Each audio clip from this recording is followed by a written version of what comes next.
Well, I definitely am not white.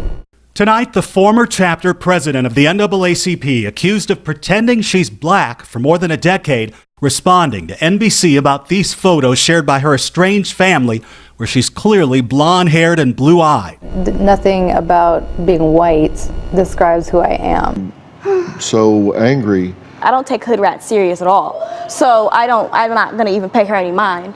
If I've been white since the day I've been born, then I'm still white now, and I will be white every day I wake up.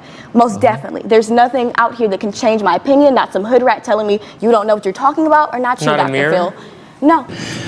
White supremacists and neo-Nazis and white nationalists did not start rebranding themselves as the alt-right because Donald Trump got elected president.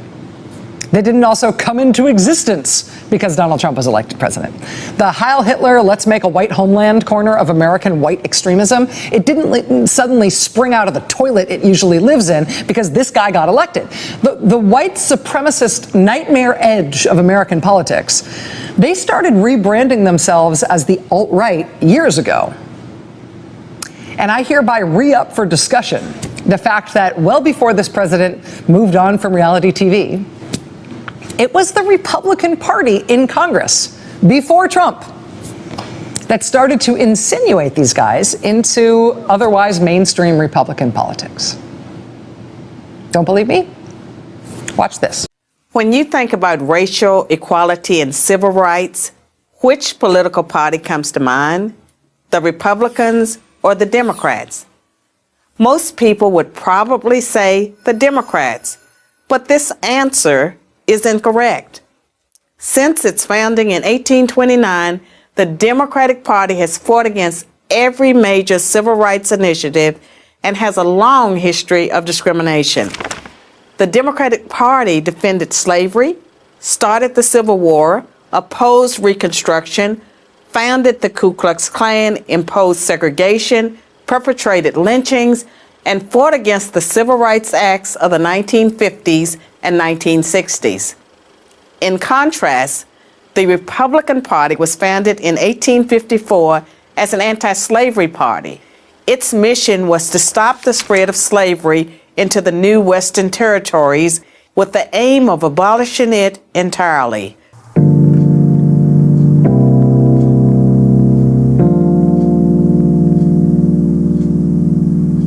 We see what we want to see, no matter how many times facts tell us to leave, no matter how many times life contradicts what we believe.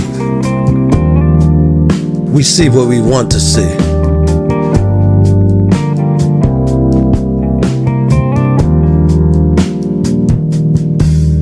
We see what we want to see, no matter how many times the facts tell us to leave, no matter how many times they contradict what we believe, no matter how many times we are willfully deceived. We see what we want to see, when everything we question becomes a conspiracy. And why is that? Why have we given them authority to say what is true or not, especially when they've lied to the public for decades without a second thought? Typical twisted views, giving us one side of the story as if it's real news. They turned the whole world upside down. Well, not the whole world, just our world, making us afraid to say something as basic as boy or girl, putting us in a constant state of being humbled, beating the masses of people into the dust until their lives crumble. Think about it. Why would someone wearing a red hat make you do that? Have we allowed them to turn us into some wild animal who charges every time they see red? Have we given them permission to reduce us so our only choice is accepting darkness or being dead? If they can keep you looking without rather than within, they can keep you from looking at them, cursing the beauty of childbirth while removing its stem. The sanctity of life is foreign to them. A spotted owl is precious, but a human life is condemned? My God, people, what the hell is wrong with them, with us, if we don't fight back and return to the earth for our trust? We don't have to accept their dirt to be dust. We see what we want to see.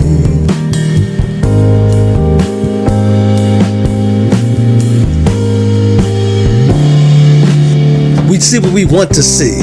We want to get all upset when some celebrity icon who is allegedly gets attacked. We want to rush to judgment a bunch of high school kids before we have all the facts. In what world would you ever do that? I'll tell you, in a make-believe world where no one is accountable, because even when they're caught in their lie, we still want to believe in them that everyone makes mistakes. Even so, we fight through the crowd to touch the hem of their garment, to believe anything our icon says, even if it doesn't make sense after the moment.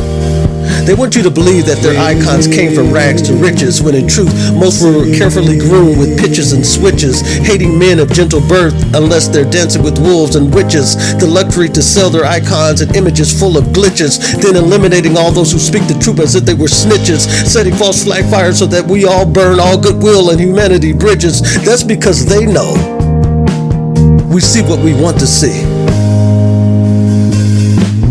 No matter how many times facts tell us to leave, no matter how many times life contradicts what we believe.